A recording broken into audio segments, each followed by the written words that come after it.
Hello everyone. Please tell me, which city are you listening from? What time is it there? Is everything okay? Or does it feel like someone's watching you? It was a night like any other, or so I thought. The rain had been tapping against my window for hours, its steady rhythm soothing me as I lay beneath the heavy blanket, exhausted from a long day.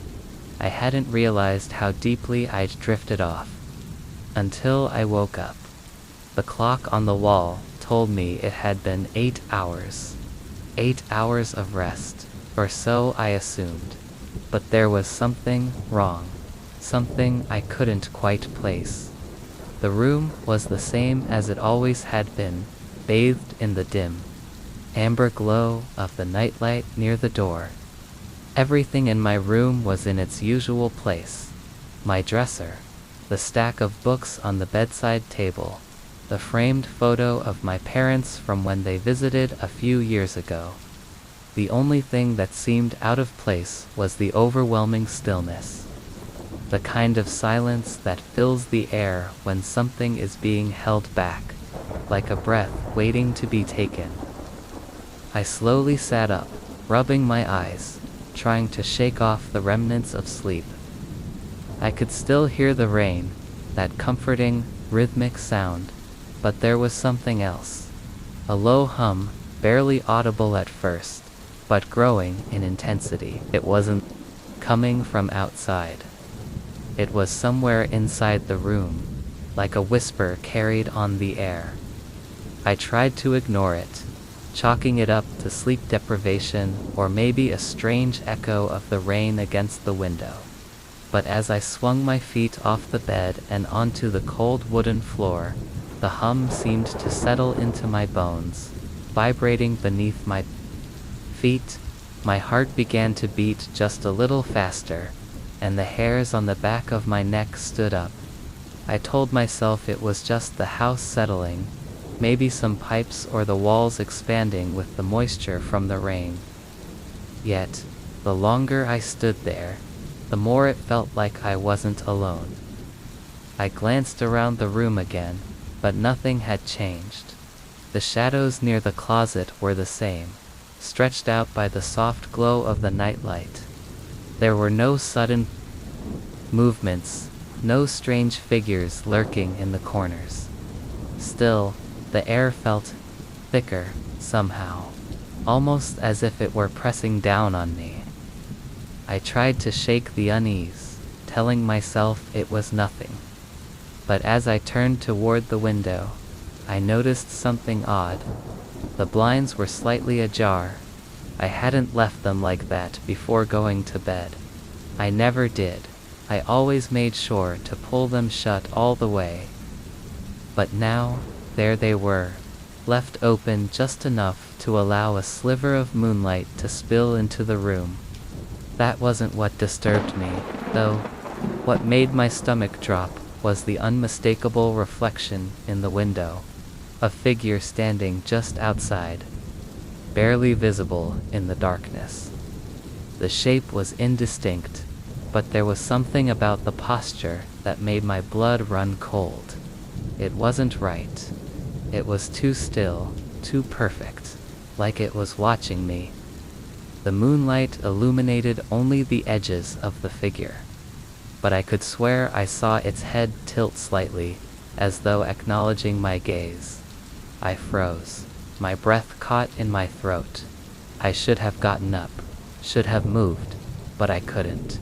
I was paralyzed by the strange, growing certainty that whatever stood outside that window wasn't human, or if it was something else entirely.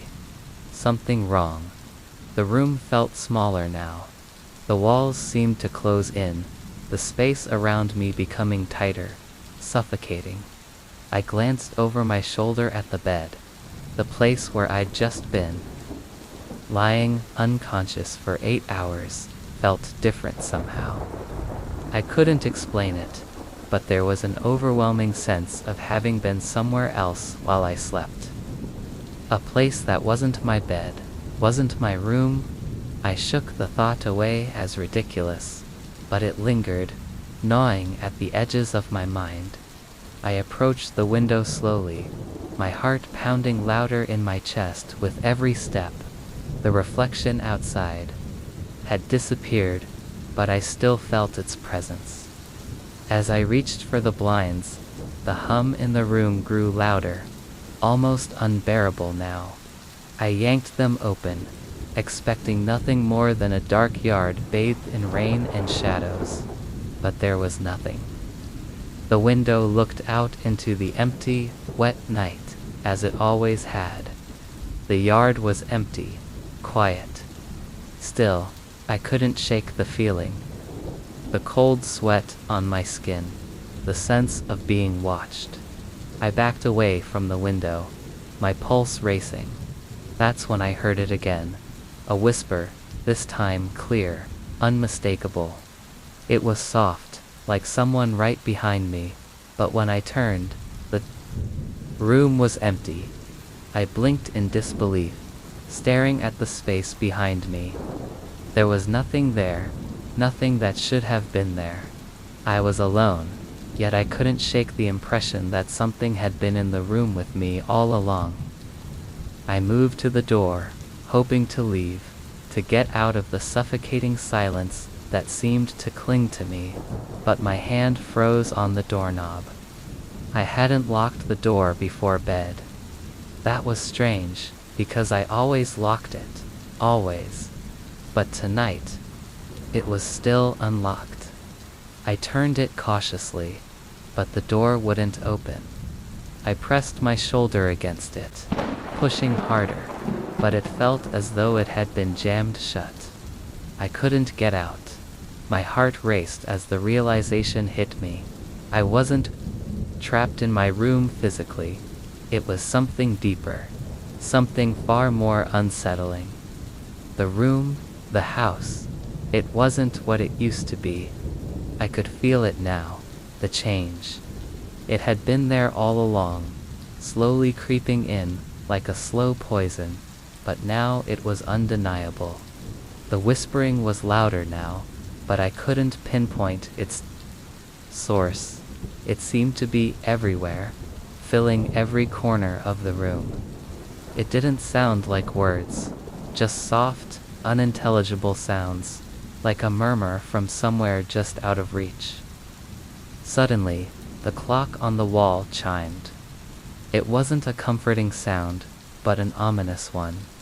I hadn't even realized the time had passed, but as the chime rang, I felt a cold rush of panic.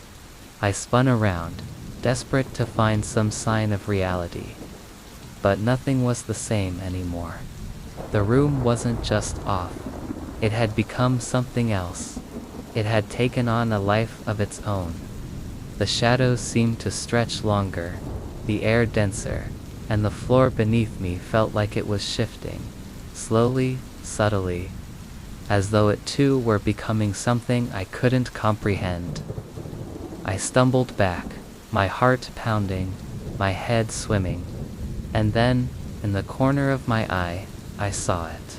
The figure, again, this time standing just beside the bed. It was taller now, its shape clearer. It didn't move, didn't speak. It just watched me. I opened my mouth to scream, but no sound came out. The figure didn't move, but its eyes, dark and hollow, locked onto mine. The air was thick with an unspeakable pressure, like something heavy pressing against my chest. I wanted to run, to escape, but my body wouldn't cooperate. It was as though the room had claimed me, as though I had been part of it all along. Then, as suddenly as it had appeared, the figure faded. The room was silent once again, and the rain still fell steadily outside. The clock chimed once more, and I realized with growing dread that I had no idea how long I had been awake. The thing that terrified me most, though, wasn't the figure or the whispers or the sense of being trapped. It was the fact that, no matter how hard I tried to shake it off, I couldn't remember when I had gone to bed in the first place. The time between when I lay down and when I woke up was gone, completely erased. I had slept for 8 hours, or so I thought. But the room, the house, had it always been like this? Had I ever truly been here before? The rain continued its endless drumming against the window, but the world outside felt a million miles away. I had never felt so utterly alone, and yet, as I stood there, I realized something chilling. I wasn't alone at all. Not anymore. The rain kept falling, soft and steady, and for the first time in my life, I couldn't escape the feeling that the world outside wasn't real either. And when I finally managed to scream, I couldn't hear it. It had been a long week. The kind of week that wears you down until every day feels like a blur of exhaustion. I had been working late, barely able to find time to eat, let alone sleep. So when the weekend came, I knew I needed rest. I needed a full, uninterrupted night's sleep. My body ached for it. So, when I finally climbed into bed on that Saturday night, I felt a deep sense of relief.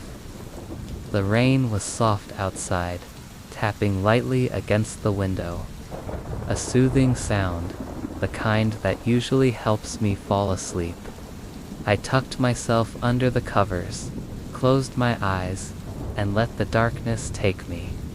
The world around me faded, and for the first time in days, I felt my muscles relax. My mind slowed. I was finally asleep, or so I thought. I woke up some time later. It was strange. I didn't feel fully awake, but I was conscious enough to realize something was wrong. My eyes opened, but I couldn't seem to move. I tried to stretch my limbs, to turn over, but my body felt as though it were weighted down, pinned to the bed. I couldn't even make a sound. It was as if the room had become suffocating, pressing in on me from all sides. The rain continued outside, steady and comforting, but the room felt stifling. I looked around, trying to make sense of what was happening.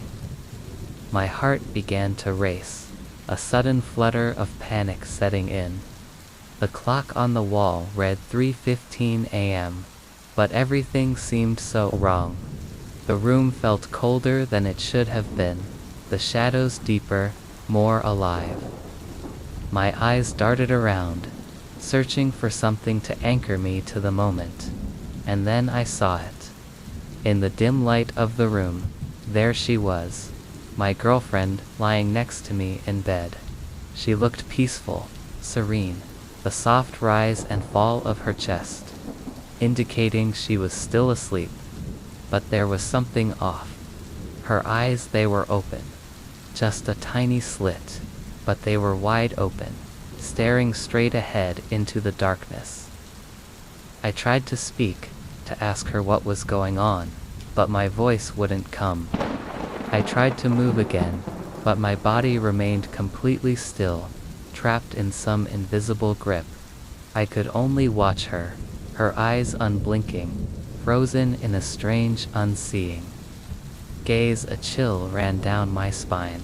My mind raced, but there was no logical explanation for it. She was asleep.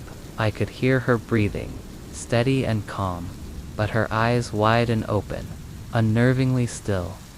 I could feel the air around me grow heavier, the silence in the room almost oppressive. The rain outside had become a distant, muffled sound, replaced by a low hum that seemed to emanate from nowhere and everywhere at once. The kind of hum you feel deep in your chest, vibrating against your bones. My thoughts spiraled. Maybe she was just sleepwalking, or some odd quirk of the body. But even as I tried to reason with myself, I couldn't shake the feeling that something wasn't right. Something was deeply, profoundly wrong. As I lay there, helpless, unable to move or make a sound, the unblinking stare of her eyes felt like a weight pressing down on me. Her pupils were fixed, but it was as though she wasn't seeing anything at all. She wasn't seeing me. She wasn't seeing the room. It was like she was seeing something else entirely, something far beyond the walls of the room, something unreachable, something terrifying. And then, the unthinkable happened. Her lips twitched. A small, barely perceptible movement, but it was enough to send a jolt of fear through me. It wasn't a smile. It wasn't a frown. It was just a twitch, like she was trying to speak, but couldn't. The sensation of being watched, not just by her, but by something else, something unseen, grew stronger. It was as though the room itself had become aware of my presence. Watching, waiting. I tried again to move, to break free of the paralysis that held me, but it was no use. I couldn't. The bed felt like it had become a prison, its soft sheets now suffocating. I felt trapped, confined not just physically but emotionally, as if the very air had become thick with dread. And all the while, her eyes remained open, that eerie, lifeless gaze locked on nothing, unblinking.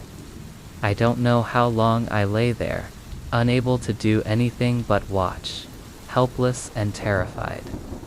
But eventually, the stillness began to break. Her eyes slowly shifted, inch by inch, turning toward me. I could see it now, her eyes, but they weren't hers anymore. The pupils, once a soft brown, now appeared almost black, like the void itself. They weren't human eyes, they were something else, something alien, something monstrous. I wanted to scream, but no sound came. I wanted to run, but I couldn't even move. All I could do was lie there, helpless, as she turned, her head toward me, her lips twitching again. This time, I could hear it. It was a soft, low whisper, coming from her mouth. I couldn't understand the words, but the tone was unmistakable. It was a warning. It felt like hours before the tension in the room finally started to ebb, slowly. Agonizingly, her eyes closed.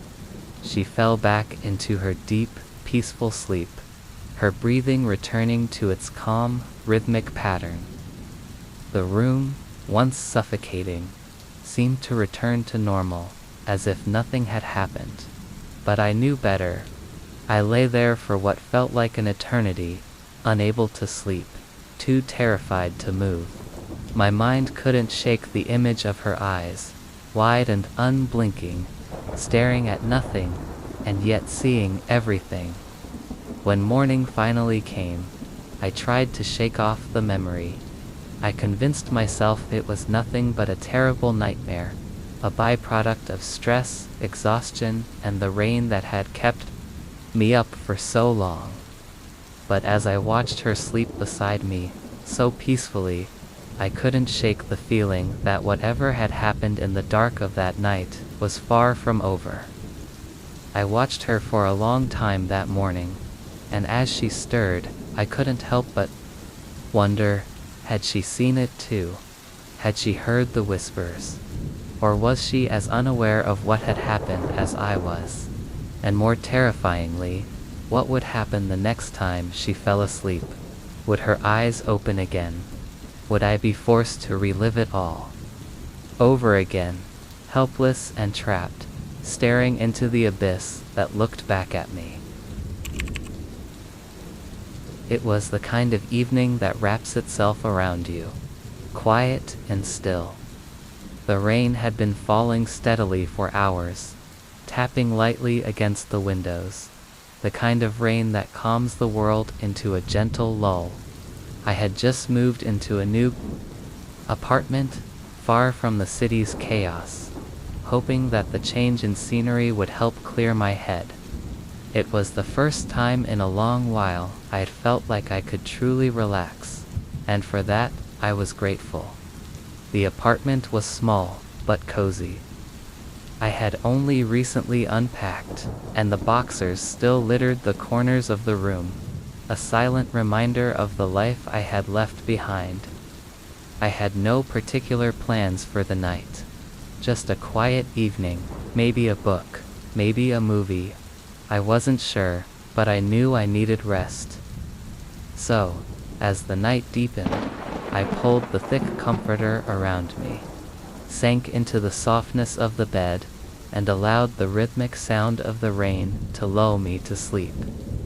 It didn't take long before I was drifting, the exhaustion of the past few weeks finally catching up with me.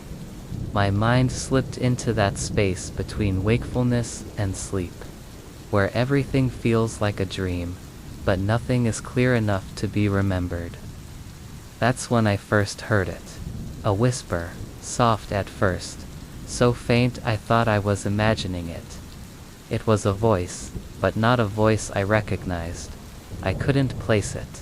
It was deep, almost soothing, and carried with it a sense of urgency, as if it were trying to reach me through a barrier I couldn't quite cross.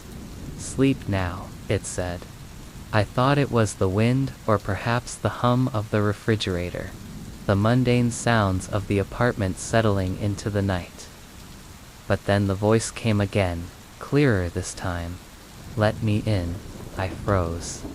My breath caught in my chest, and for a moment, I was paralyzed by the simple strangeness of the words. I turned my head, staring at the darkness of the room around me, my heart beginning to pound. The voice wasn't coming from anywhere near me, but from everywhere. It was as if the air itself had taken on a voice, one that was barely audible but impossible to ignore. I strained my ears, hoping to catch some sound of life outside my apartment, anything that might explain this strange sensation. But all I could hear was the rain, falling heavier now, and the faint hum of the streetlights outside. There was nothing else, nothing that could explain it. I pulled the blanket tighter around me, my mind racing. It wasn't possible. I was just tired. My nerves were shot. That's all it was. But the voice, it had felt so real. "Sleep now," it repeated, this time much closer, as though it was in the room with me. "Let me in." I sat up in bed, my heart thudding against my ribs. The room was pitch black, the only light coming from the faint glow of the street lamp outside. My breath felt shallow, caught in my chest as the silence pressed in on me. It was then that I noticed something strange. A shadow in the corner of the room, near the door. At first I thought it was a trick of the light, just the way the furniture cast odd shapes in the dark. But as I stared at it, the shadow didn't shift with the movement of the rain, and it seemed to grow longer. I blinked, trying to focus. The shadow had become distinct, but it wasn't like any shadow I'd ever seen. It wasn't cast by anything I could recognize, no object or figure that I could identify. It was just there, growing, almost as if it were a presence of its own. And then, the voice spoke again, this time louder, clearer. "You're ready now." I gasped and scrambled back against the headboard, my heart racing. The shadow twitched, and for a moment, I could have sworn it moved toward me. My pulse was in my throat, and I felt the familiar weight of dread wash over me, creeping through my limbs, making it almost impossible to breathe. But as quickly as it had come, the shadow stopped. It was still again, but the voice persisted just beneath. the surface of my awareness, like a soft pressure against my temples. Sleep let me in. I was shaking now, my whole body trembling from a mixture of fear and confusion. What was happening? I couldn't think. I couldn't move. The voice was calling me, beckoning me toward something I couldn't understand. And yet I could feel it. Feel it pressing in on me, urging me to submit. Sleep, the voice said, softer now. I'm here. I've always been here. I swallowed hard, the room growing colder by the second. The sheets were now damp from the sweat beading on my skin. I tried to tell myself it was just a dream, a nightmare my tired mind had conjured up, but the voice, it wasn't going away, and neither was the shadow.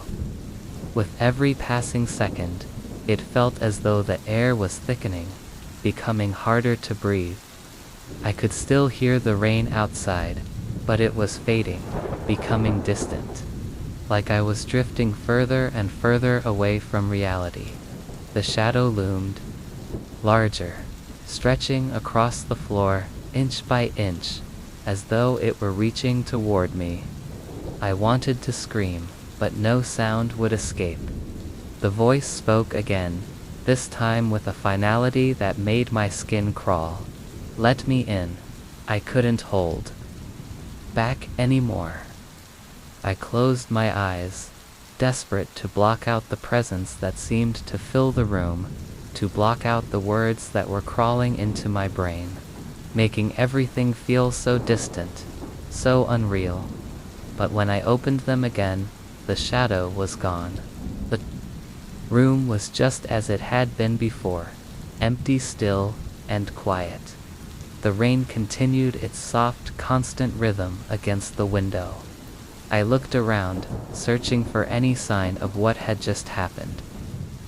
My breath slowly returned to normal, but the weight of the air didn't lift. The voice had stopped. The shadow had vanished. It was as though everything had returned to its place, like nothing had ever happened, but something had changed. I felt it, deep in my bones. The feeling that something was waiting, just beyond my reach. Something that hadn't been there before. It wasn't gone. It was just hiding. I lay back down, heart still racing, my mind a swirling mess of questions. But I couldn't bring myself to close my eyes, not yet. The rain continued to fall outside, and though the room seemed quiet again, I couldn't shake the feeling that I wasn't alone. That voice, those words, they had been real. They had touched something inside me, something I couldn't quite name. I knew I had heard it. I knew I had felt it. And deep down I knew that the voice would come back, that it would speak to me again. I just didn't know when. It started innocently enough, or at least it seemed that way. I had just moved into a new apartment on the edge of town, a small, quiet place on the ground floor with a little garden out front. It wasn't anything special, a modest, unassuming place that promised the peace and solitude I was looking for. The building was old, sure, but I didn't mind. I liked the character of older homes. They always felt like they had stories to tell, if you were willing to listen. The first few nights were uneventful, the kind of nights that fade into the background of your memory. The kind of nights where you fall asleep without thinking twice about the world around you, lulled by the rhythmic hum of the city that seemed to buzz in the distance. But after a week or so, things started to change. It began with something small, something subtle. The first morning I woke up, I noticed something odd. There was mud on the soles of my feet. Just a little, as if I had walked through a damp patch of ground without realizing it. I thought it was strange, but chalked it up to something that had happened while I was outside the night before. maybe tracking in some dirt from the garden. I didn't give it much thought, but then it happened again.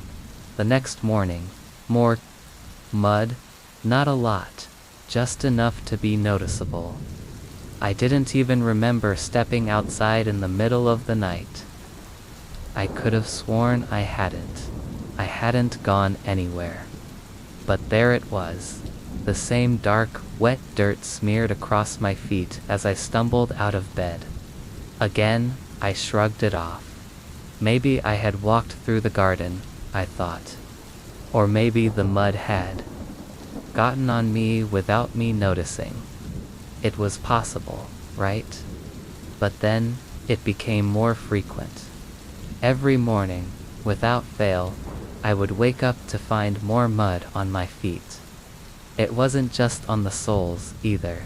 It would be between my toes, Kate. Into the corners of my slippers, even streaked up the sides of my bed.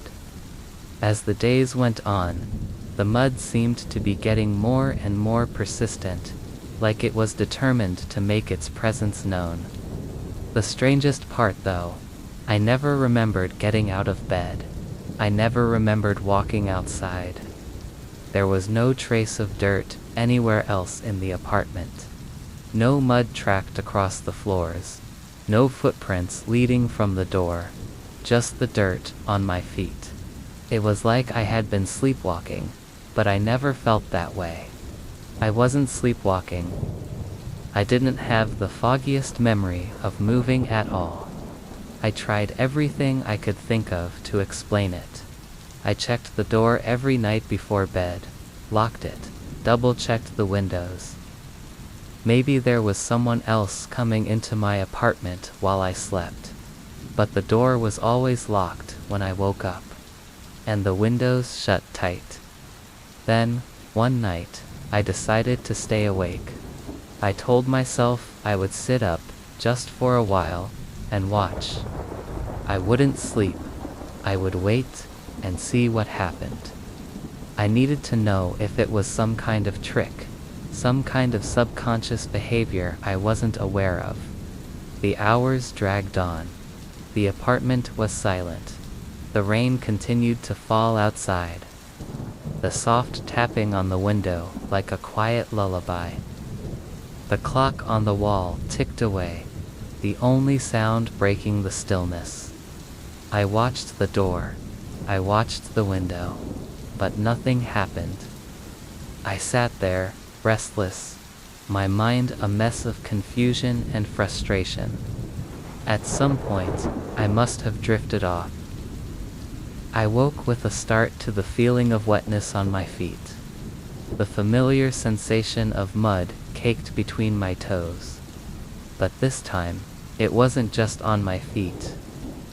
There was a small trail of dirt leading from the corner of the room right up to my bed.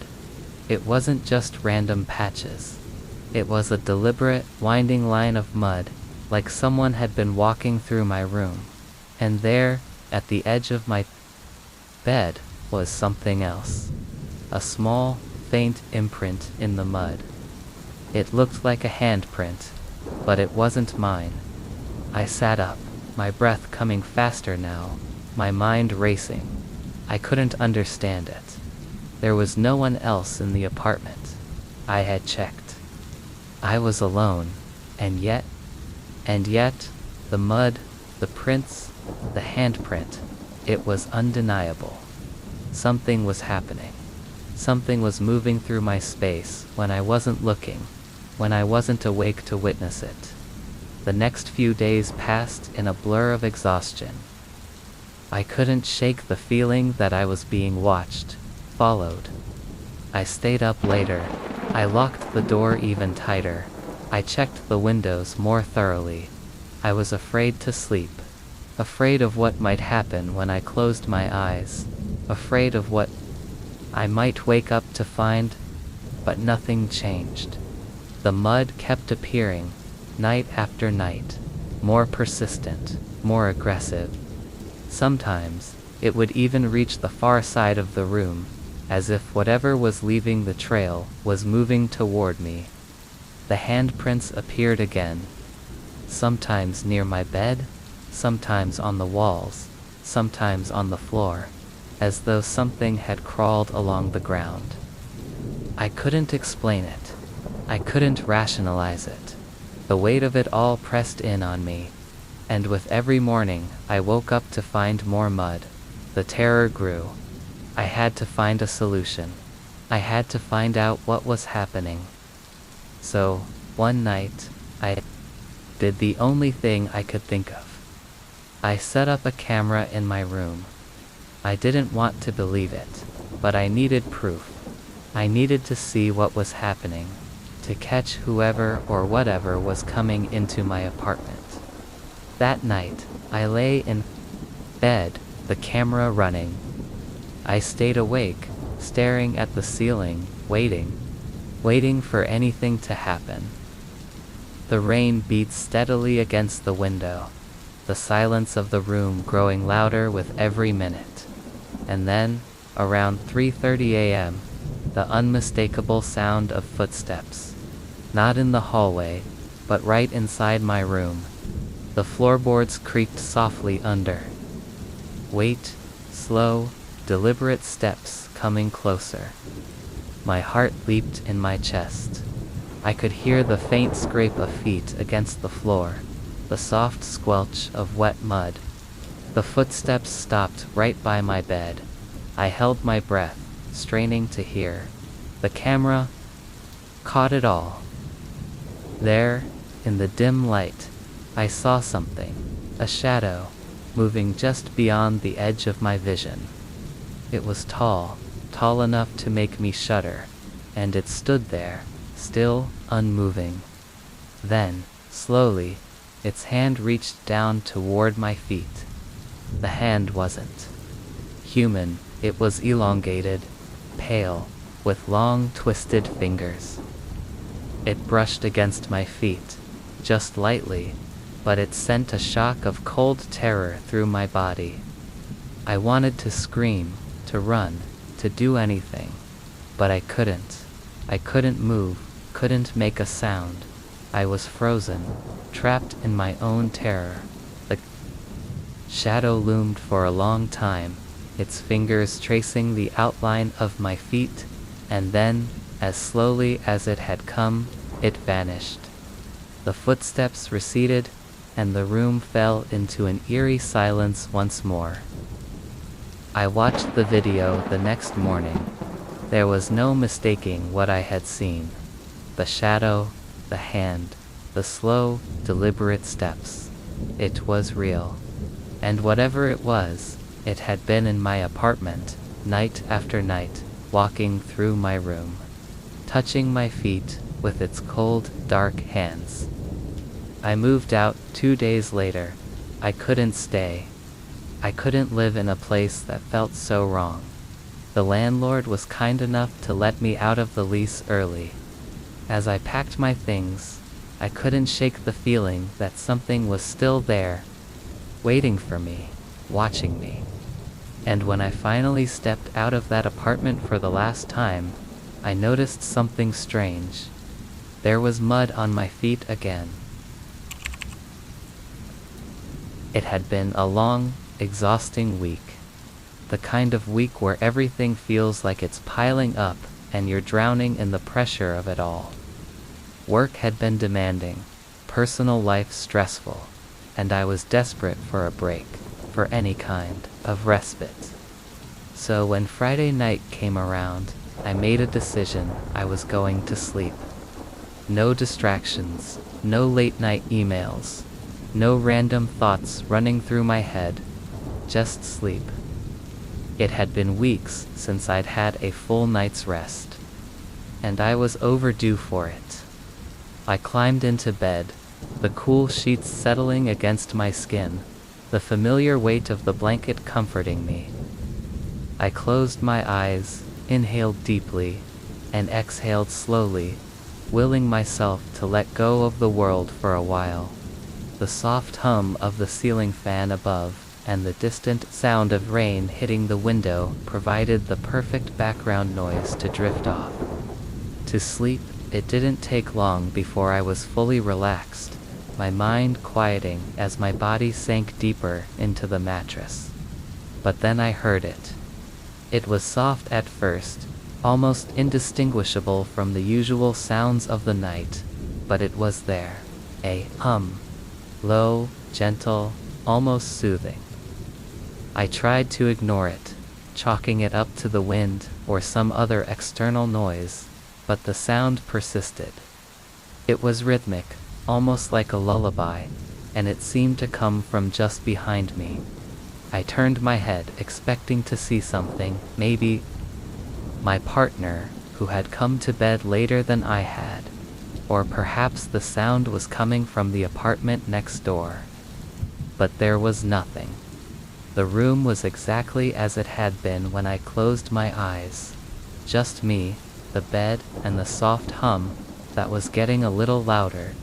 That's when I noticed it. The humming wasn't just a sound, it was coming from her. I hadn't noticed her at first. She was lying beside me, her back to me, curled up in the same way she always slept. But now, I could hear the hum more clearly. It was her chest gently rising and falling, her breath a soft melodic murmur in the otherwise quiet room. It was strange, though, it wasn't like the typical peaceful sounds of sleep. This was more of a tune, a hum, a song that carried on in a constant, unwavering pattern. I watched her for a moment, the dim light from the window casting soft shadows across her features. I had never heard her hum like this before. But then again, maybe I had never been awake enough to notice. I reached over to brush a strand of hair from her face, but as my hand hovered over her, I felt something was wrong. Her body was still, too still. My heart skipped a beat as I felt her chest again, a little firmer this time. She wasn't breathing. I knew the signs. I had been in enough medical emergencies to recognize the stillness of someone who wasn't drawing breath, but how could that be? I had heard her hum just moments ago. I had heard the soft sound of her sleep, the gentle rise and fall of her chest. I moved closer, my hand trembling as I touched her arm, trying to wake her. Her skin was cold, too cold, no warmth, no pulse. My breath caught in my throat, my heart pounding in a panic that made the room feel even smaller. She was lifeless, completely still, and yet, that hum, it continued. I leaned in closer, my mind racing as I searched her face for some sign of life, some indication that she was just deeply asleep, but I saw nothing. No fluttering eyelids, no twitch of her fingers, nothing. She looked almost peaceful too. Peaceful. Her body was so still, and yet the hum persisted, like it was emanating from her in a way that defied reason. It sounded like it was coming from inside her, not from her chest, but from somewhere deep within, as if her body were simply a vessel carrying the sound. I pulled away in confusion, my breath shallow, trying to make sense of it. I couldn't. Stop staring at her, my thoughts spinning in circles. How could she be alive and not breathing at the same time? The hum was unmistakable, a gentle song, like something half remembered from a dream. And yet, there she was, unmoving, unbreathing. I couldn't shake the feeling that something wasn't right. I felt a creeping cold seep into my bones, a sensation that something was watching, waiting. The hum grew louder, almost imperceptible, like a song buried deep in the walls, in the air itself. It was no longer just a sound. It was like a presence in the room, filling the space between us, closing in around me. I pulled myself out of bed, my legs weak, my mind screaming for clarity, for understanding. I stumbled across the room, my hands trembling as I reached for the light switch. The lights flickered on, harsh and sudden, casting long shadows across the room.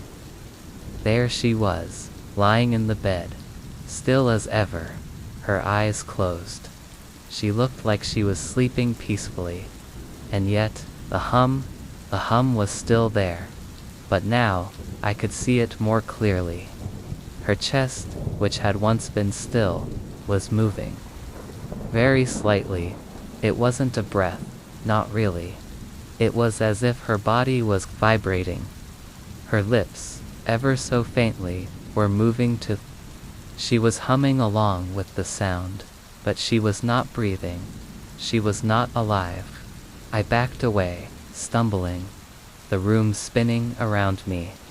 The hum seemed to fill the entire space, reverberating through my skull. It was everywhere now, pressing in on me, growing louder.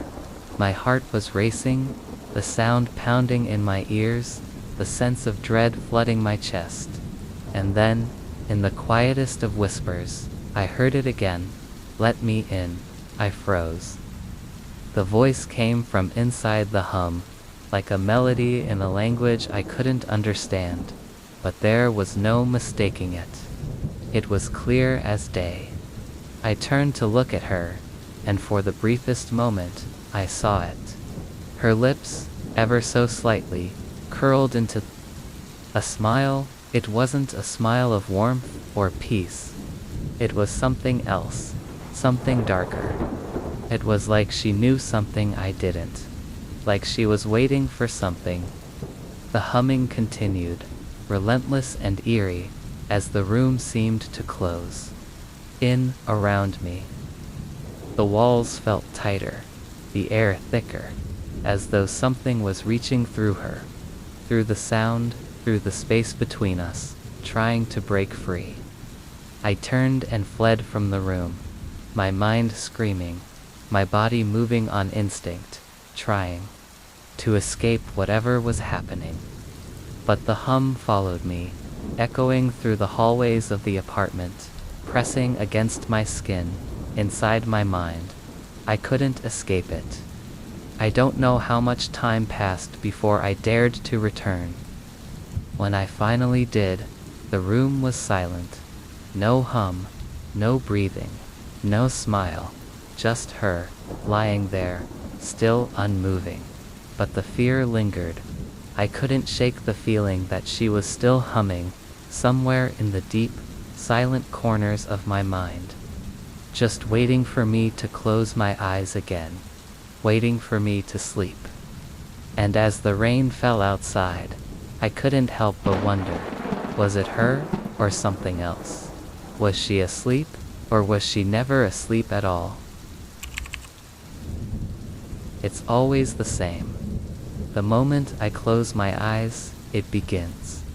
The world around me blurs into darkness, the familiar surroundings of my bedroom fading away like the last echoes of a dream. I try to let go of the weight of the day, but it's like a chain around my chest, pulling me deeper into the void. The room is still, silent, save for the faint ticking of the clock on the wall. I've come to rely on the rhythmic sound, a comfort in the night, but it's not enough. I can't settle. There's something waiting for me, just beyond the reach of my awareness, just at the edge of my consciousness. I feel it every time, a sensation that crawls up my spine. It's like a presence, something lurking in the dark corners of my mind, something watching. And no matter how hard I try to ignore it, the moment I let myself slip into sleep, it's there.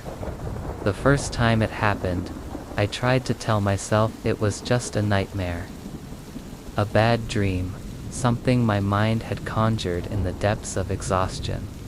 But the more it happened, the less I could deny it. It was real, at least, it felt real. I remember the first time it really scared me. I had been exhausted, the weight. of a long day pulling me under faster than usual. My eyes fluttered shut, and for a moment, I was floating, weightless, caught between the waking world and the one I was about to enter. But as soon as my eyelids closed, the air in the room shifted. It wasn't a breeze or a draft. It felt thicker, like something had moved, like something had crossed the threshold from one reality to another. I tried to move, to open my eyes, but my body wouldn't respond. It was as if I were caught in some invisible grip, paralyzed in place. Panic began to creep into my chest, but I couldn't breathe, couldn't speak. I wanted to call out, to scream, but no sound came. My pulse thundered in my ears, drowning out everything else, and yet, I could hear it, a faint whisper. So soft at first, I thought it was just a trick of the mind. "Sleep," it whispered, the voice low and insistent. "Let it take you." I froze, the words curling into my thoughts like smoke. I didn't recognize the voice, but it didn't sound human. It was hollow, as if it came from somewhere far away, somewhere deep within the shadows. The longer I stayed still, the more the sensation grew.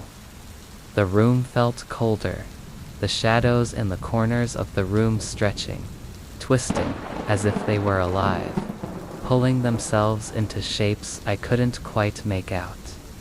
I could almost feel them watching me, their presence heavy and suffocating. My breathing quickened, my chest rising and falling with panic. But no matter how hard I tried, I couldn't break free. The whispers grew louder, more insistent. "Sleep. Close your eyes. It's time." I tried to resist, tried to fight the pull, but it was like an invisible force was drawing me down, deeper into the darkness. The fear was overwhelming, clawing at my mind, and just as I thought I couldn't bear it anymore, I woke up. I gasped for air, my heart racing. I was in my bed, my body drenched in cold sweat, my limbs trembling with the aftershock of the terror that had gripped me. I was awake, I was safe, but the fear lingered, heavy and suffocating, like a shadow that refused to leave. It didn't stop there. Every night after that, it came. Every time I closed my eyes, the whispers returned, the feeling of being watched, the pressure, the pull. I couldn't explain it. It wasn't a dream. I was awake, I knew I was, but it felt so real, so tangible, like I wasn't alone in my own body. There were times when I tried to stay awake, to keep my eyes open, but eventually, the exhaustion would take over, and I'd slip into sleep. And every time, the moment I closed my eyes, it began. The whispers, the shadows, the cold, suffocating presence. The feeling that something was waiting for me. I tried everything. I tried sleeping with the lights on. I tried leaving the TV on, hoping the noise would drown out the whispers, but nothing worked. The moment I closed my eyes, it was always there, waiting. Then, one night, something changed. I had grown so accustomed to the whispers, to the fear, that I thought I was beyond feeling scared anymore. I thought maybe, just maybe, I could get through it. So, I lay in bed that night, fully expecting the familiar sensations to take over. But this time, when the whispers came, I didn't fight them. I let go. I let the darkness pull me under. The shadows wrapping around me like a cloak. The coldness seeped into my bones, but I didn't resist. I let the whispers fill my mind, their words becoming clearer with each passing moment. "Sleep," it said again. But this time, the voice was different. It wasn't hollow. It was familiar. The whispering voice was no longer distant or cold. It sounded like my own voice, my own thoughts. And then I felt it. A pressure in my chest. A weight, as though something was sitting on top of me, holding me down, keeping me still. I opened my eyes, but I couldn't move. The room was dark, but I could see the shadows. The shapes in the corners of the room, stretching longer and longer, their outlines now clear and distinct. There was something else there with me, something I couldn't see, but I could feel it. It was in the room with me, its presence so palpable, so close. And then, a figure emerged from the shadows, standing at the foot of my bed. It didn't move. It didn't speak. It just stood there, watching me.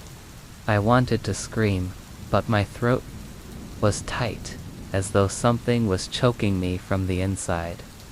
My pulse hammered in my ears. But I didn't dare look away. I couldn't.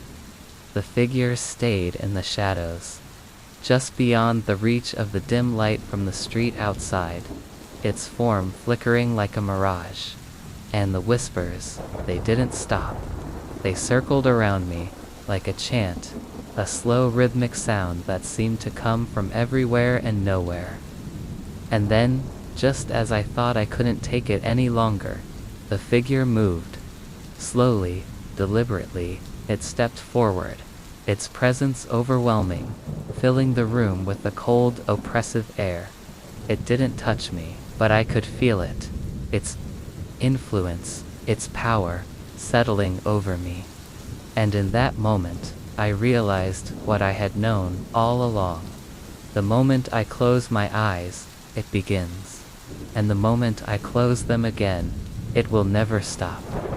The presence is here, in the room with me, and I can't escape it, because now I've finally understood. It's always been me. I shouldn't have stayed. I know that now. But at the time, it seemed like the kind of decision you make in a haze. When the world feels like it's pressing in on you, and you're just looking for something familiar to cling to. It had been 2 years since Emily and I had broken up. 2 years since I left the house, the one we'd shared, the one where we had our lives wrapped around each other like threads in a tapestry. The memories haunted me every day. The laughter, the late night talks, the way she would look at me with that half smile, as if she knew something I didn't. That was the Emily I remembered. I hadn't spoken to her since that night. I thought I'd buried it, moved on. But when I received the message from her family, saying she was unwell and needed someone, I felt the pull of old affection. They said she hadn't been the same lately, that something was off. They didn't explain. But it didn't matter. I needed to see her. I needed to make sure she was okay. When I arrived at her house, it felt like stepping into a past life. The air was thick with dust, and the silence was suffocating. The house had an emptiness to it that mirrored the void I had felt after I left. I walked through the familiar rooms, the living room, the kitchen, and it was as if time had stopped. The pictures on the walls were still there, our faces frozen in moments of happiness. I couldn't escape the memories, even if I wanted to. Her room was at the end of the hallway. It had always been the most comforting place in the house for me, with its soft, warm lighting and the scent of lavender that lingered in the air. But now, as I stood before the door, it felt different, cold, heavy. I could hear her breathing. From inside, slow and shallow, like she was struggling to take in enough air. I opened the door quietly, not wanting to disturb her, but when I saw her lying there, pale, fragile, her eyes closed, I felt a lump form in my throat. She was so still, felt too still. She looked like someone who had been asleep for a very long time, but there was an unnaturalness to it. A sickness in her that I couldn't place. I sat down at the edge of the bed, my heart racing. I wanted to reach out and touch her, to feel the warmth of her skin, but I couldn't. It didn't seem right. I didn't know what had happened to her, what had made her this way, but I could feel a deep dread growing in my chest. Like something had shifted, something was wrong. The air around her seemed to pulse, like there was something in it, something I couldn't see, but could feel. And as I sat there, staring at her, I fell asleep. I don't know how long I slept. It could have been minutes, or hours, or longer. But when I opened my eyes, the room felt different. The bed was colder, the air heavier. The lavender scent was gone, replaced by a strange, metallic temps, like the smell of old coins or rust. And then, I noticed it. The room was darker. The sunlight that had filtered in through the blinds was gone. The light was dimming, fading away, as if the day itself was slipping into some kind of endless twilight. I turned to look at Emily, and that's when I saw it. Her eyes, they were wide open, staring at me, but they weren't hers anymore. They were empty, hollow, like a shell of a person, a vacant space that had once held everything I loved about her. I froze, my breath catching in my chest. I wanted to scream, to run, but I couldn't. My body was paralyzed.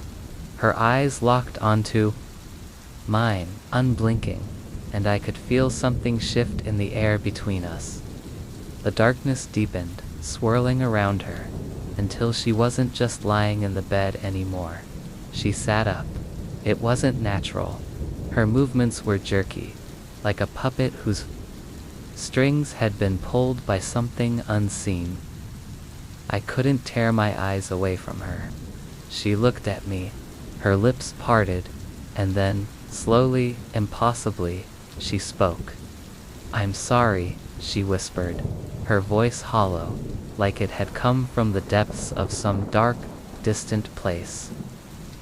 "Shouldn't have let you in." Her words made no sense, but they pierced through me like 1,000 needles, sharp and cold.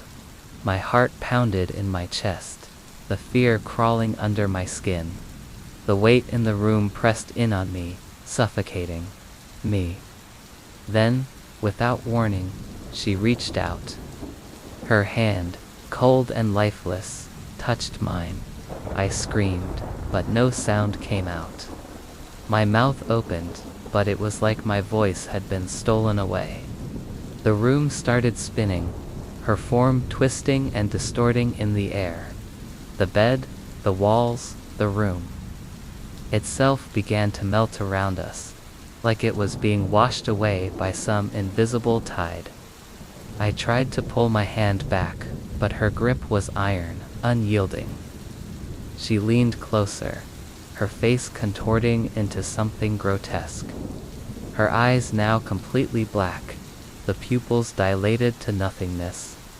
"You never should have come back," she said, and I could feel her breath on my skin, cold and foul. "You never should have come back." And then, just as suddenly as it had started, everything stopped. The room was silent. The bed was warm again, and the familiar scent of lavender filled the air. Emily was lying there, just as she had been when I first arrived. Eyes closed, breathing softly, as if nothing had happened at all. I wanted to shake her, to scream, to make her wake up, but I couldn't. I couldn't move. I couldn't speak. I could only sit there, paralyzed, my mind racing with confusion, with fear. And that's when I realized something. I had never left. I had never woken up. The truth of it hit me like a wave, crashing over me in a suffocating rush. I had been asleep the entire time, all of it. The room, the shadows, the voice, the hand that had touched mine. It had all been a dream. But the most terrifying part was this. I wasn't sure if I was still dreaming now, and I wasn't sure if I ever would be able to wake up. The last thing I heard before the darkness overtook me was the same whisper. You should never have slept in her bed. And then, nothing. It's strange how some people remember their dreams so vividly, how they wake up with an exact recollection of every detail, every twist in the narrative, even the feelings they experienced. I've never been one of those people. I rarely remember my own dreams, but there's one dream I'll never forget, because it doesn't belong to me. It belongs to her. Her name is Sarah. We've been friends for years, and if you asked anyone who knew us, they'd say we were inseparable.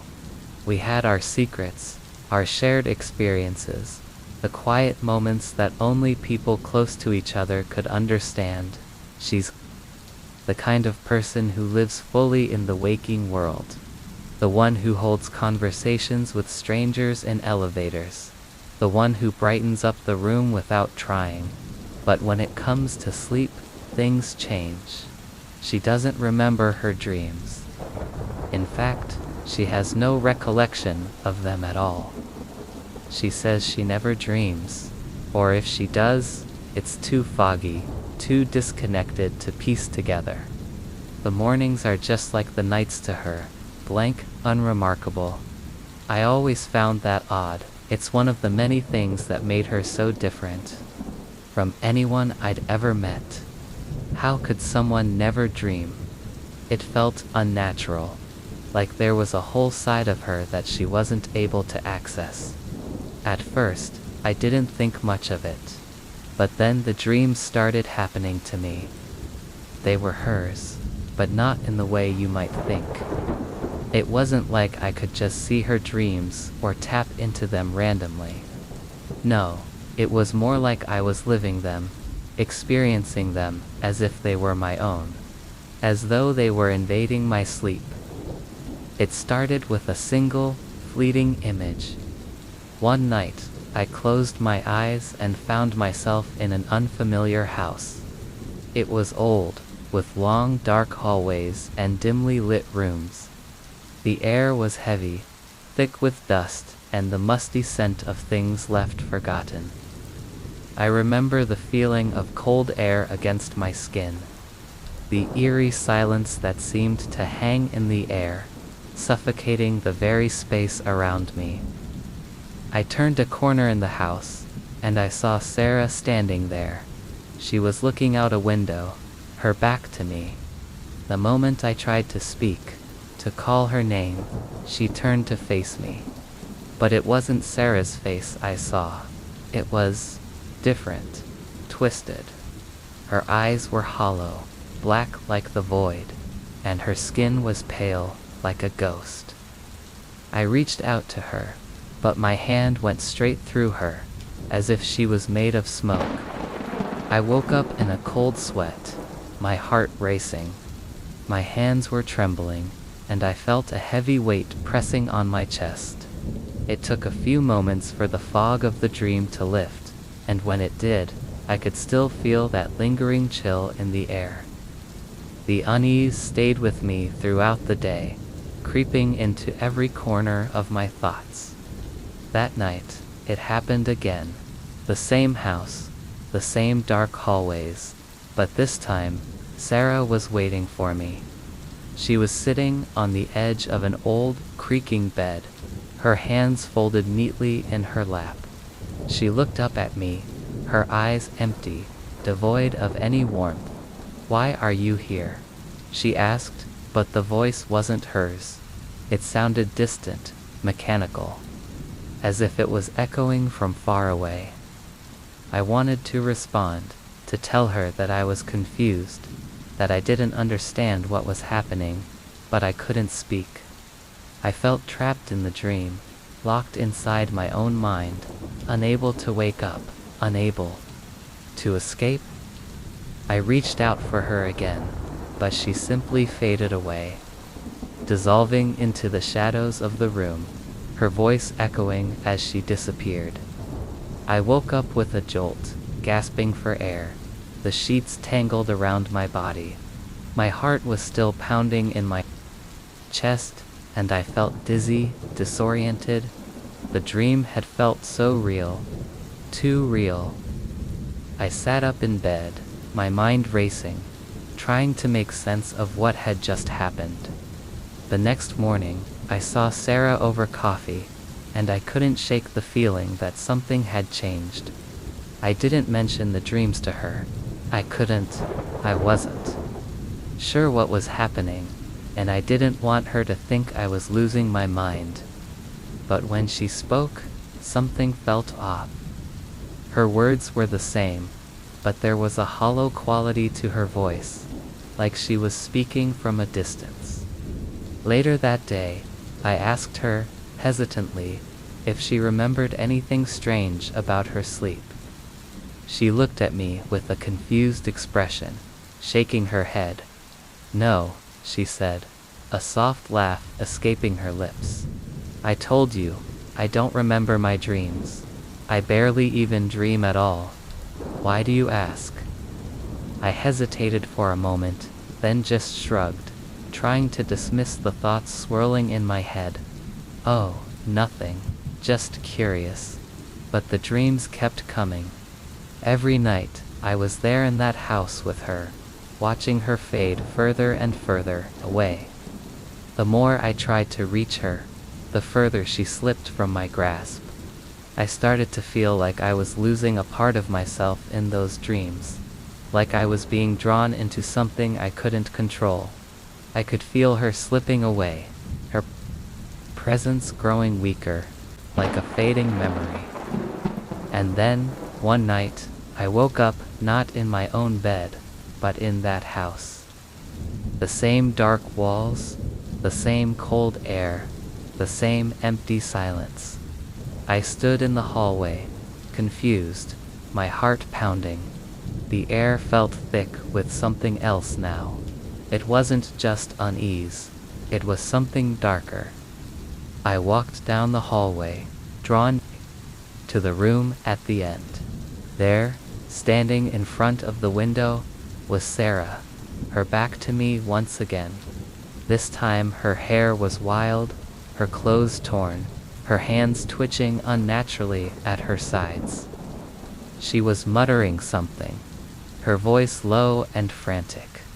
"I can't remember," she whispered over and over, her words barely audible.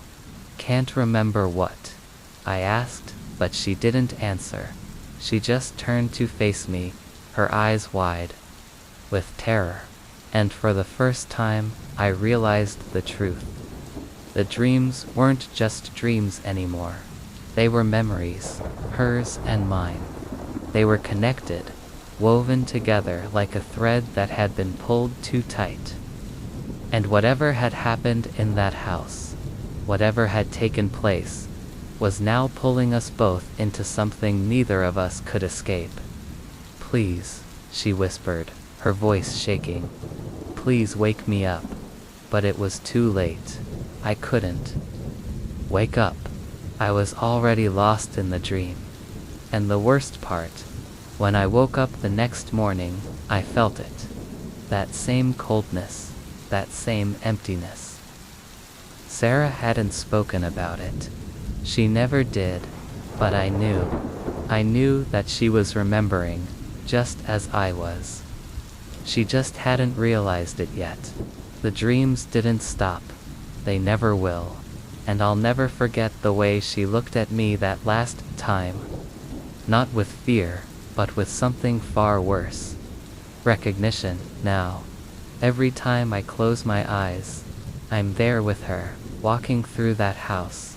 And I know what's waiting for both of us. And the worst part is, she doesn't remember her dreams. But I do. The first time it happened, I woke up feeling disoriented, as if I had been swimming through the deepest parts of my mind and had just surfaced. My limbs were heavy, my body sluggish, but the strangest sensation lingered, the sensation of floating. I couldn't explain it. It wasn't like a dream or anything I had ever experienced before. It was more real, in a way. Realer than anything else. It had been a long, exhausting day. I had worked late, and when I finally made it to bed, I could feel my body yearning for sleep. The weight of the day had settled over me, and all I wanted was rest. As I lay there, waiting for sleep to take me, I felt an odd sort of calmness, a gentle weightlessness. My thoughts slowed, and soon, I drifted off into unconsciousness. At least, I thought I did. In my sleep, it felt like I was walking. But I wasn't walking on solid ground. I was gliding, floating. The sensation was soft, weightless, as if gravity didn't quite exist. There was no floor beneath me, no walls around me, just a feeling of gentle motion, an endless drift that felt more like a dream than anything else. But it didn't feel like a normal dream. It didn't feel like sleep. It felt real. I could see shadows flicker in the distance, outlines of rooms and hallways, though they were not fully formed. More like distant memories or after-images of something I couldn't grasp. The air was thick, but it didn't have any substance. It was like I was floating through an echo of reality, untethered from anything solid. I moved through this strange, dreamlike space, but there was no fear, no sense of danger. There was only that soft sensation of floating, of being adrift in some sort of liminal space. Time didn't seem to exist, and yet, I couldn't help but feel like something was waiting for me, just beyond the edges of this odd, weightless world. And then, I opened my eyes. The suddenness of it shook me. The transition from dreamlike floating to full consciousness almost too jarring to bear. I was no longer weightless. My body felt solid again. My limbs no longer suspended in that eerie, impossible state. I was back in my bed, the dim light of the moon spilling through the window, casting soft shadows on the walls. But the feeling didn't fade. It lingered, like a ghost, clinging to me. I sat up, my mind foggy, trying to orient myself. I looked around the room. Everything was exactly as it should have been. My clothes were folded neatly on the chair, my phone charging on the bedside table, the clock ticking softly in the corner. Nothing had changed. Nothing seemed out of place. And yet, I couldn't shake the feeling that something wasn't right. I glanced at the time. It was 3:27 a.m. Had I really been asleep? The strange sensation of floating, of drifting, still hovered around me, as if it hadn't quite let go. I couldn't explain it, and the more I tried, the more unsettling it became. I wasn't sure if I had been sleepwalking, or if I had been dreaming, or if something else entirely had happened. But there was one thing I knew for certain. I didn't remember getting out of bed. I couldn't recall moving at all, and yet, here I was, sitting up, wide awake. I brushed the thought aside, telling myself it was nothing, a weird dream, a side effect of stress. But as I lay back down, I couldn't help but wonder, how had I gotten up? How had I moved? And why did it feel so real, so much like I had been awake, only to realize I had been asleep all along? The next night, the same thing happened. I went to bed tired, my body aching for rest, and once again, the sensation of floating began to settle over me. It started slow, a soft, gentle pull, as though I were drifting on a current of air. I didn't even try to fight it. The weightlessness was so peaceful, so soothing. It felt like I was moving through water, slow and steady, the edges of my thoughts blurring and fading into the void. I floated for what felt like hours, moving through the space without direction, without any clear purpose. The room around me had faded away. I was no longer in my bed, in my room. I was in the nothingness, the space between sleep and wakefulness, where nothing made sense and everything seemed possible. But again, just as I felt completely adrift, I opened my eyes. I gasped, sitting upright in bed, a cold sweat clinging to my skin. The room was dark, quiet. The clock read 3:31 a.m. It had happened again. I had been floating in that strange, dreamlike state, and then I had opened my eyes, only to find myself back in my bed. And again, I had no memory of getting up, of moving. I had no memory of even falling asleep. It was as though my mind had slipped away from me, taken somewhere I couldn't follow. The sensation of floating, of being unmoored from reality, still lingered, like a whisper in the back of my mind.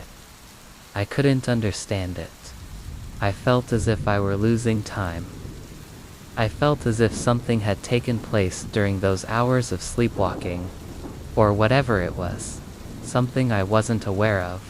My body, my mind seemed to be functioning on their own, while I was lost in this strange limbo. That night I stayed awake. I watched the clock tick by. I felt the bed beneath me, the blankets wrapped tightly around me. But no matter how hard I tried to stay still, to keep my mind focused, that same sensation began to rise again.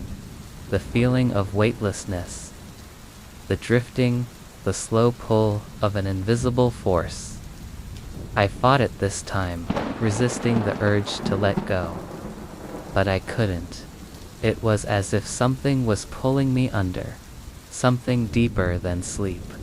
And no matter how tightly I clenched my fists, how hard I tried to stay grounded, I felt my body lifting off the bed. When I opened my eyes again, I was standing in the middle of the room. My feet were bare on the cold floor, and the room was wrong. The walls seemed to be closing in on me, the shadows stretching unnaturally.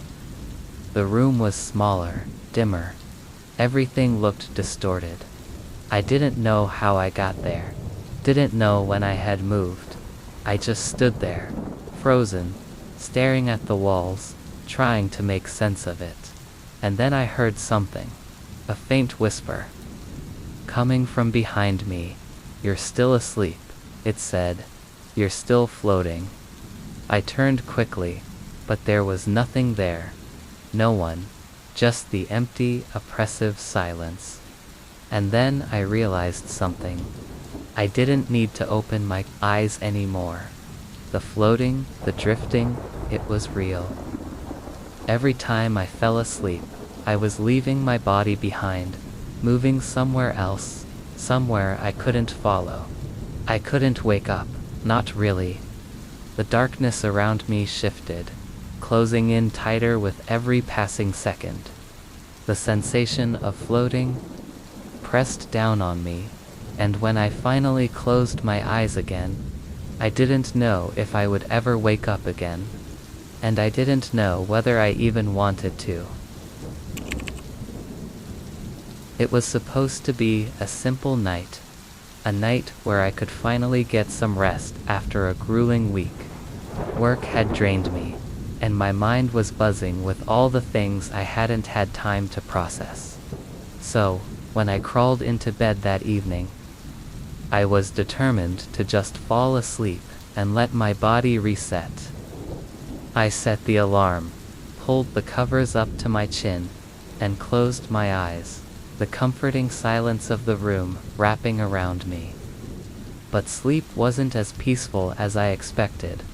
It came quickly enough, and I slipped into the familiar fog of dreams. Dreams, for me, are usually jumbled things. Bits of life mixed with fleeting moments of nonsense. Faces from the past, the occasional stranger, a blurred scene from a place I don't recognize. But this time, it was different.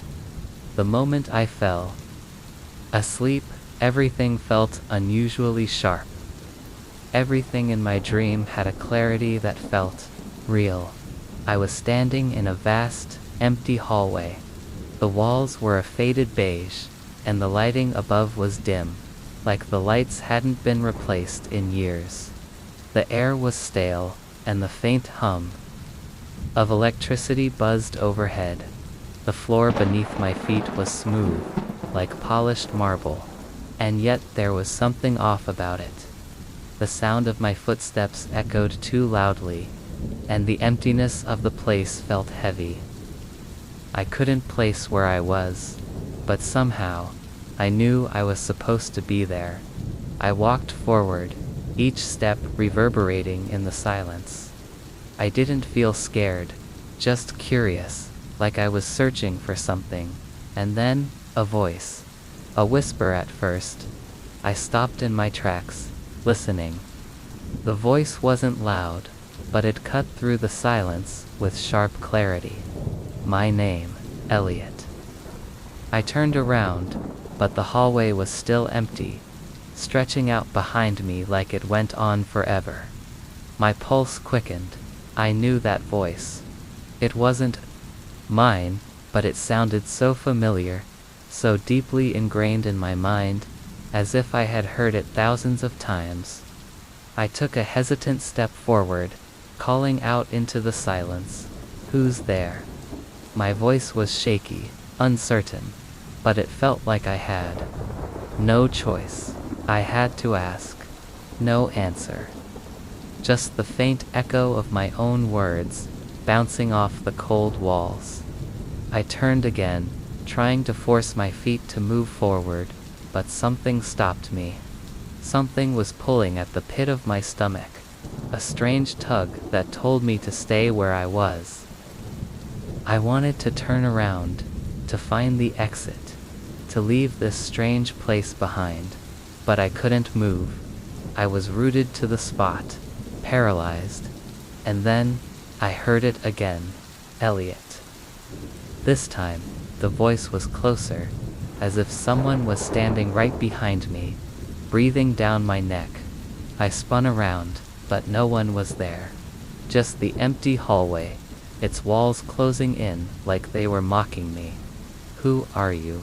I demanded, my voice now rising in frustration. "Who's calling me?" For a moment, there was nothing but the deafening silence. My breath was heavy in my chest, and I felt a tightness in my throat. And then the reply, "I am you."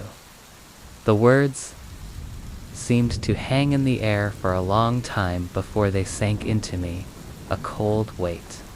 I stepped back, my mind racing, my heart pounding in my chest. My legs trembled, and I felt a sudden cold sweat break out along my skin. What did that mean? I am you. The words echoed in my mind over and over, like they were drilling into my very being. The hallway around me began to shift. The walls seemed to bend and distort, the flickering lights above me dancing like shadows in my peripheral vision. I could feel something closing in, something I couldn't see but could sense, like a presence, something right behind me. A pressure built in my chest, squeezing the air out of my lungs. I couldn't breathe. My throat tightened, and I gasped for air, my hands shaking. "Elliot," the voice repeated, softer this time. "It's okay." But it wasn't okay. I could feel it. I could feel something reaching out for me. something that was pulling me into the darkness. No, I whispered, the word barely escaping my lips as I stumbled back, trying to get away from whatever was happening. No, this can't be real. It is, the voice responded, calmer now. It's been real all along. I tried to wake up. I tried with all my might to force my eyes open, to break free from whatever grip held me. But the more I tried, the harder it became. It was like the dream was wrapping around me, suffocating me, and I was caught in its grip, unable to escape. Then, the world shifted again. The hallway disappeared, replaced by a room, a small, dimly lit space. The walls were bare, the floor smooth and cold, and in the center of the room, there was a mirror. I walked toward it, my feet dragging, my movements stiff, as if something was holding me back. When I reached the mirror, I saw myself, but it wasn't just me. It was me and someone else. A reflection stood beside me. It looked like me, but not quite. The face in the mirror was distorted, like a warped version of myself, with eyes that didn't quite match mine. The expression on its face was unsettling. It smiled, but it wasn't a comforting smile. It was a smile that sent a shiver through my spine. I opened my mouth to speak, but the reflection in the mirror spoke first. "You always knew," it said, its voice mirroring mine. "You knew who I was. You knew all along." The words hit me like a tidal wave, crashing into my mind. Something inside me stirred, something deep and buried, and I felt the truth settle in. The reflection wasn't someone else. It was me. It was a version of myself I had locked away, buried beneath layers of my own fear, my own subtate. Thing that had been calling me, the thing that had been waiting for me. "I've always been here," the reflection whispered, its eyes never leaving mine, waiting, watching. I backed away from the mirror, my pulse racing, my head spinning. I needed to wake up. I had to wake up. But no matter how hard I tried, I couldn't tear myself away from it. I couldn't escape. "Why?" I gasped, my voice trembling. "Why are you here?" The reflection smiled again, its eyes glowing darkly. "Because you called me," it said simply. "You asked for me." And then, the mirror shattered. I woke up with a start, gasping for breath. My heart was pounding in my chest, and I was drenched in sweat. The room around me was dark, but familiar. The same familiar walls, the same bed, the same silence of the night. I sat up, my body trembling, my mind racing to make sense of what had just happened. It had been a dream. It had to be a dream. But the words echoed in my mind, the voice still lingering, still alive in my head. "You called me." I glanced at my phone, hoping the light from the screen would anchor me, but when I picked it up, I saw something that stopped my breath. The name on the screen was mine, but underneath it said, "Incoming call." I froze, and I realized with a sickening certainty the voice hadn't been a dream. It started innocently enough, or at least I thought it did. The first time I noticed it, I brushed it off as a coincidence. That night, she came to me with a look on her face, that tired, worn-out look she always had after a long day. She collapsed onto the couch beside me, her head resting against the back, eyes heavy with the weight of exhaustion. "Do you ever feel like you're stuck in your own head?" she asked, her voice almost a whisper, her gaze distant. I looked at her, confused. "What do you mean?" She didn't answer right away. Instead, She closed her eyes, her fingers twitching restlessly in her lap. Then she spoke again, this time quieter, almost as though she were trying to convince herself. I can't sleep unless I do it. I had no idea what she meant. It wasn't like her to be cryptic, especially not about something like this. Unless you do what? I asked, my voice cautious. Her lips barely moved when she answered, but I could hear her clearly, even though her words seemed far away. Unless I summon him. The words hung in the air, and I didn't know what to say. My mind raced for an explanation, something logical. Something I could understand. Summon who? I asked. But the moment I said it, I regretted it.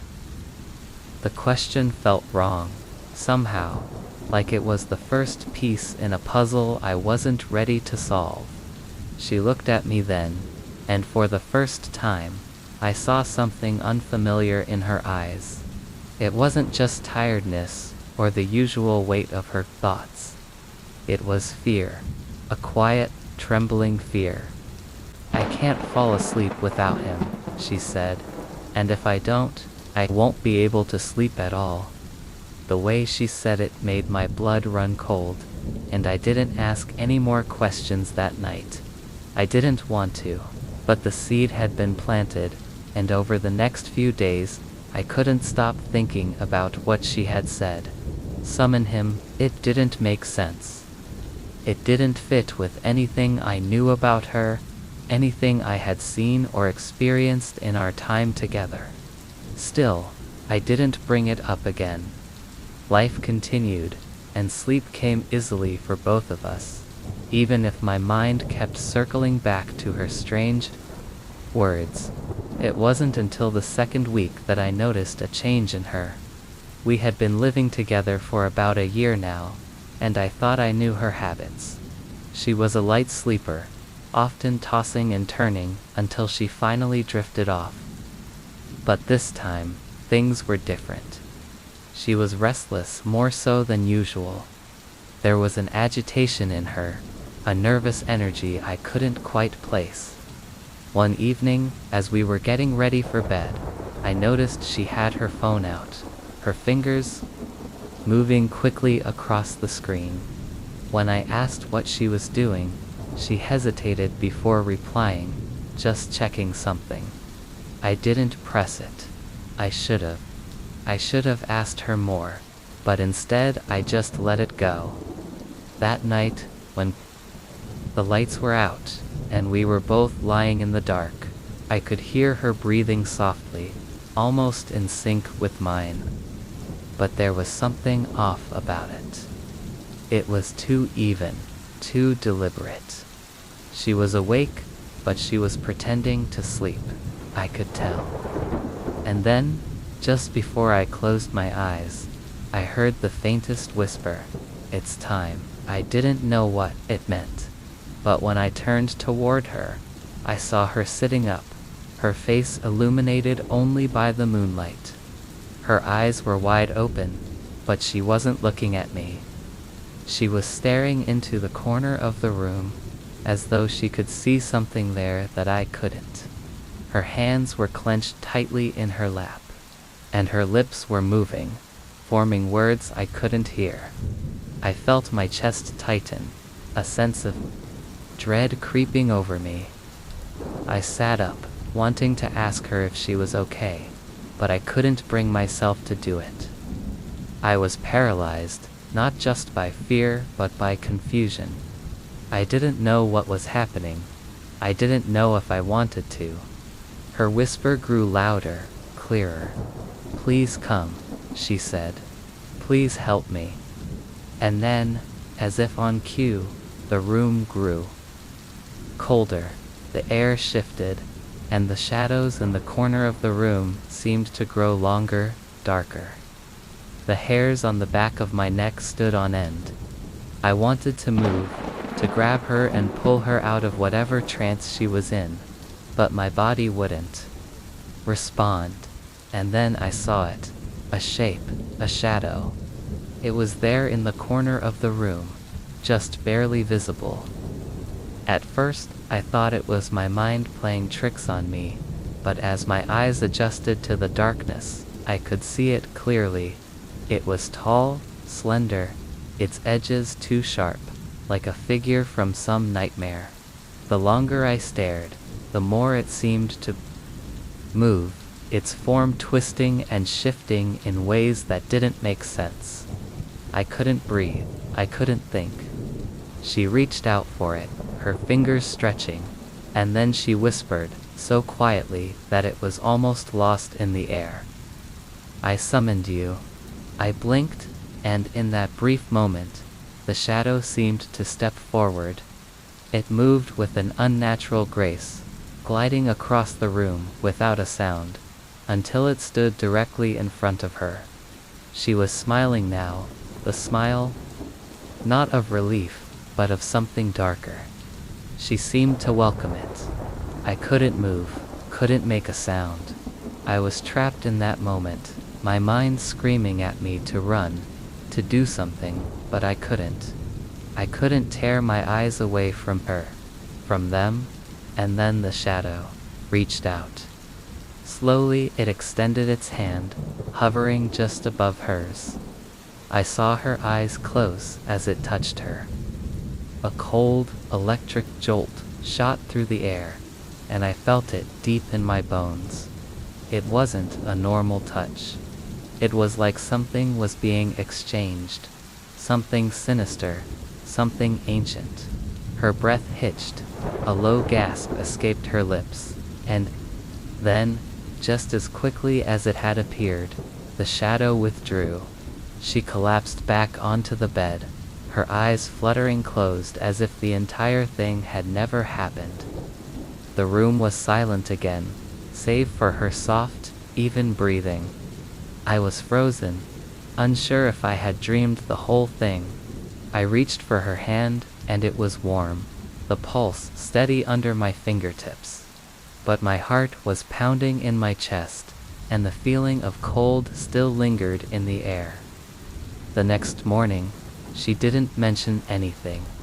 She acted as though nothing had happened, as though everything was fine.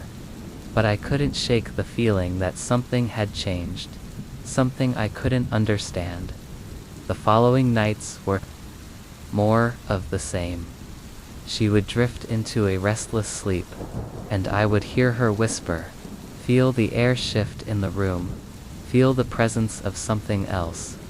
Every time she said those words, "Please come," I felt a cold rush through me. I never saw the figure again, but it didn't matter. I could feel it lingering in the shadows, waiting. I could feel the tug, the pull, as if it was always there, just out of sight. And one night, when I asked her about it, she just looked at me, her face cold and distant, and said, "I can't fall asleep without him." That was when I knew. She wasn't just summoning him, she was keeping him close. And no matter how hard I tried, I was trapped in this cycle with her, unable to escape. I couldn't help but wonder, what would happen if she ever stopped summoning him? Would he come for me instead? The sleep came like a slow tide, creeping in on me, dragging me under before I could realize what was happening. I had been pushing myself too hard, too many late nights and early mornings, the kind of exhaustion that settles deep in your bones, making everything feel like a haze. But that night, I thought I had finally reached the point where I could rest. I climbed into bed, turned off the light, and let the stillness of the room swallow me whole. At first, the quiet was comforting, the familiar weight of the blankets, the soft hum of the ceiling fan, the distant sound of traffic filtering in through the window, all the little things that made my apartment feel like home. But then, the darkness stretched and shifted, and I was no longer aware of the passing hours. The sleep had taken hold of me, and soon, there was nothing else, just the deep pull of it, dragging me deeper into the folds of my mind. But this time was different. I didn't just fall asleep. This time, the sleep took me. I didn't slip into a peaceful rest. I was pulled. I wasn't aware of it at first, but as the dream unfolded, I realized I wasn't in my own body anymore. It was like I had become untethered from everything. From time, from place, from myself. I wasn't even sure where I was, only that I was no longer where I had been when I closed my eyes. It wasn't a dream, not in the traditional sense. There were no familiar faces, no landscapes or comforting scenes. No pleasant wanderings through my mind's quiet corners. Instead, it was an overwhelming stillness, a place of shadows. A space that wasn't a space at all, just a dark void, stretching on forever. I drifted through it. No, I floated. That's the word for it. I floated, but not in the way one drifts on the surface of water. I was suspended in something else. Something colder. The air was thick and heavy, but I couldn't feel it. I was too far from everything, too far from my body, too far from the world I once knew. I wasn't sure how long I had been there. Time didn't exist in this place, or maybe it had stopped, like I had.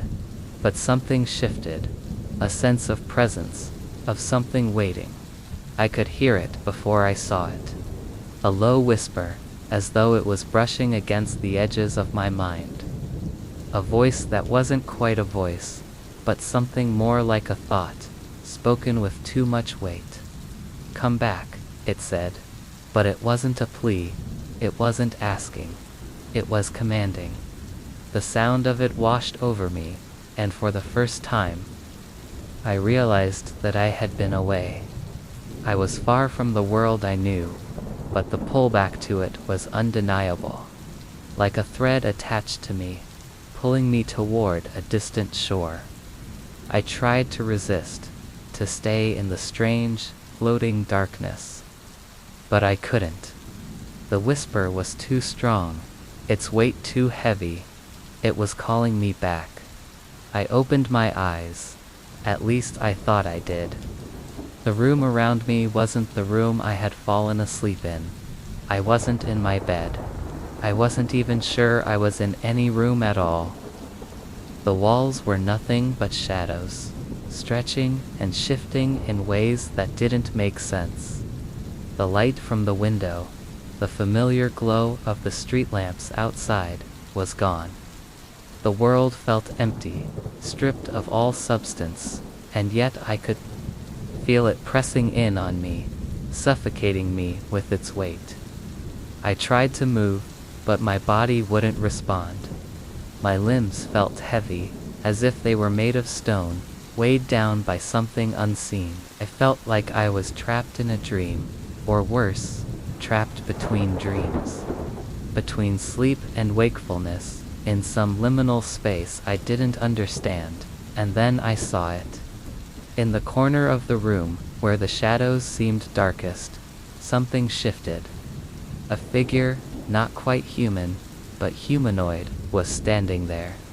It was tall, taller than anything should be, its edges blurred like smoke curling in the air. But there was no face, just a darkness where the features should have been, an absence of something I couldn't comprehend.